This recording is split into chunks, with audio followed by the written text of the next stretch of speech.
बिस्मिल्लाहिर्रहमानिर्रहीम। अस्सलातु वस्सलामु अलैका या सय्यदी या रसूलल्लाह व अला आलिका व अस्हाबिका या नूरल्लाह। अल्लाहुम्मा सल्लि अला मुहम्मदिन कमा तुहिब्बु व तर्दु अलहु।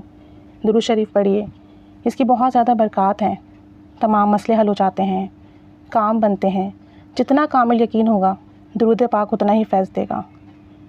एक बहन बताती हैं कि उन्होंने अस्तग़फ़िरुल्लाह के 6 निसाब कंप्लीट कर लिए हैं। एक निसाब 70,000 का होता है, तो इन्होंने 70,000 मरतबा 6 दफ़ा कंप्लीट कर लिया है। और कहती हैं कि अल्हम्दुलिल्लाह सुम्मा अल्हम्दुलिल्लाह डेली 3,000 मरतबा अस्तग़फ़िरुल्लाह का विर्द कर रही हैं। और कहती हैं कि मैं अपने रिलेटिव्स को, अपने आस पड़ोस में भी जो लोग रहते हैं उनको, अपने फ्रेंड्स को, सबको दुरूद पाक पढ़ने की और अस्तग़फ़िरुल्लाह पढ़ने की तलकीन करती हूँ, एडवाइस करती हूँ। कोई न कोई मसला बताए, कोई परेशानी बताए तो ये उनसे यही कहती हैं कि इस्तग़फ़ार करें, दुरूद शरीफ पढ़ें। तो इस तरीके से लोगों को भी दावत दे रही हैं और कहती हैं कि लोग पढ़ भी रहे हैं, अमल भी करते हैं, तो बहुत खुशी होती है। कहती हैं कि दुरूद शिफ़ा पढ़ने का भी बताया था मैंने अपनी सिस्टर इन लॉ को लास्ट नवंबर में। अच्छा, दुरूद शिफ़ा जो है वो बीमारी से शिफ़ा के लिए बहुत अक्सर दुरूद शरीफ है। तो उनकी सिस्टर इन लॉ बहुत बीमार थीं और उनके साथ जो प्रॉब्लम था वो ये था कि उनके फाइब्रॉइड्स और स्प्लीन इसका प्रॉब्लम था और इनकी प्लेटलेट्स भी बहुत कम थी। तो डॉक्टर ने तो स्प्लीन और यूट्रस दोनों ही रिमूव करने के लिए कह दिया था और इसके लिए डॉक्टर ने कहा था कि 2 मेजर ऑपरेशन करने पड़ेंगे। तो सब घर वाले बहुत परेशान थे, इनकी सिस्टर इन लॉ जो थी वो भी बहुत परेशान थी। तो इन्होंने उन्हें दुरूद शिफ़ा पढ़ने के लिए कहा और दुरूद रहमत पढ़ने के लिए कहा। और इसकी ये बरक़ात मिली, जब उन्होंने ये दुरूद शरीफ पढ़ना शुरू किया तो अल्लाह करीम ने इतना करम फरमाया कि बग़ैर ऑपरेशन के ही इनके ये जो बीमारी थी ये ठीक हो गई। और जो डॉक्टर ने कहा था वो नहीं हुआ, अल्हम्दुलिल्लाह। ऑपरेशन भी नहीं करवाना पड़ा और दुरूद पाक की बरकत से इनकी जो सिस्टर इन लॉ हैं वो अब अल्हम्दुलिल्लाह सेहतयाब हो गई हैं, ठीक हैं। और ये सब दुरूद शरीफ पढ़ने की बरकत है।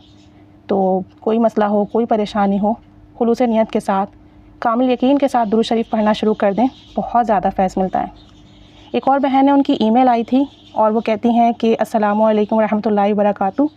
और बताती हैं कि आप ही मैं पिछले 1-1.5 साल से आपकी वीडियोस देख रही हूँ बाकायदगी से और रोज़ाना नई वीडियो का इंतज़ार रहता है। कहती हैं कि अभी कुछ दिन पहले आपने दुरूद इब्राहिमी का बताया था कि चंद बार पढ़कर, यानी 3, 5, 7 या 11 दफ़ा पढ़कर नबी करीम सल्लल्लाहु अलैहि वसल्लम को हदिया करके जो भी हाजात हो उसके लिए दुआ मांगी जाए तो वो कबूल होती है। तो कहती हैं कुछ दिन पहले की बात है, मेरी मामा घर पर नहीं थी और 10 बजे हमारे घर की गैस भी चली जाती है। अब तकरीबन 8:30 का टाइम हो रहा था और अभी तक खाना नहीं बना था, क्योंकि मामा घर पे नहीं थी, वो खाना बनाती हैं। और ये भी नहीं पता था कि मामा आएंगी कब तक, और हो सकता है कि जब तक मामा आती गैस चली जाती, खाना नहीं बन पाता। तो कहती हैं कि मैंने जो है सोचा कि मैं खाना बना लेती हूँ और मैंने दाल बनाई। और कहती हैं कि मैंने इससे पहले एक दफ़ा ही शायद बनाई थी और मुझे जो है इतना पता भी नहीं था कैसे बनती है। तो इन्होंने अपने घर में अपनी चाची वगैरह से पूछ कर जो है वो खाना पकाया। तो कहती हैं कि मैंने प्रेशर कुकर के अंदर दाल चढ़ा दी, तमाम चीज़ें वगैरह जो थी वो डालकर, और जब दाल थोड़ी कुक हो गई और इन्होंने टेस्ट किया तो उसमें पानी भी ज़्यादा था और नमक भी तेज़ हो गया। कहती हैं कि अभी पानी उसमें ज़्यादा था दाल में तो नमक तेज़ था, जब पानी ड्राई हो जाता और ये कंप्लीट कुक हो जाती तो फिर शायद मज़ीद तेज़ हो जाता।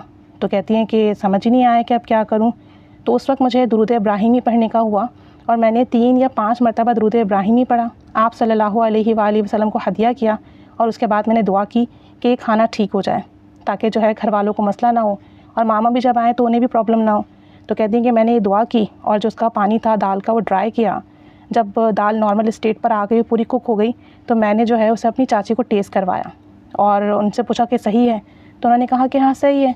और जो है फिर मैंने उनसे पूछा कि क्या इसमें नमक तेज़ है, उन्होंने कहा नहीं नमक तो बिल्कुल ठीक है। कहती हैं कि जब मेरी मदर आ गई तो मैंने अपनी मदर से भी कहा कि आप टेस्ट कर लें, और जब मेरी मदर ने टेस्ट किया तो मैंने भी उनसे यही पूछा कि जायका ठीक है, नमक वगैरह तो तेज़ नहीं है, तो उन्होंने भी ये कहा कि हाँ बिल्कुल सही बनी है और नमक बिल्कुल तेज़ नहीं है। तो कहती हैं कि दुरूद इब्राहिमी पढ़कर हदिया करके दुआ करने की बरकत से हुआ, वरना नमक जब वो अनकुक थी, हाफ़ कुक थी, तभी बहुत तेज़ था और पता नहीं जब पूरी पक जाती तो कितना तेज़ हो जाता। कहती हैं कि इसके अलावा मैं अपनी रूटीन में सल्लल्लाहु अलैहि वसल्लम पढ़ती हूँ और बाकी मुख्तलिफ़ सीगे भी हैं, जब दिल चाहता है दुरूद पाक का अलग अलग सीगे विर्द करती रहती हूँ। तो कहती हैं कि दुरूद पाक का सफ़र वाकई मौजज़ों का सफ़र है।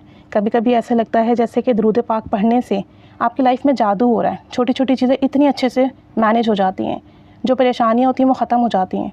तो कोई भी मसला हो, कोई भी बात हो, दुरूद शरीफ पढ़ा करें, हदिया किया करें, दुआ किया करें, इसकी बहुत बरक़ात है, बहुत ज़्यादा बरक़ात है। अल्लाह ताला हम पर भी रहमत की निगाह फरमाए, हमारी ज़िंदगी के मामूलात भी आसान फरमाए, हमारे कामों में भी बरकत अता फरमाए और हम सबसे राज़ी और खुश हो जाए। आमीन बिजाहिन नबी आमीन सल्लल्लाहु अला मुहम्मद सल्लल्लाहु अलैहि व आलिहि वसल्लम। अल्लाहुम्मा सल्लि अला मुहम्मदिन कमा तुहिब्बु व तर्दु अलहु।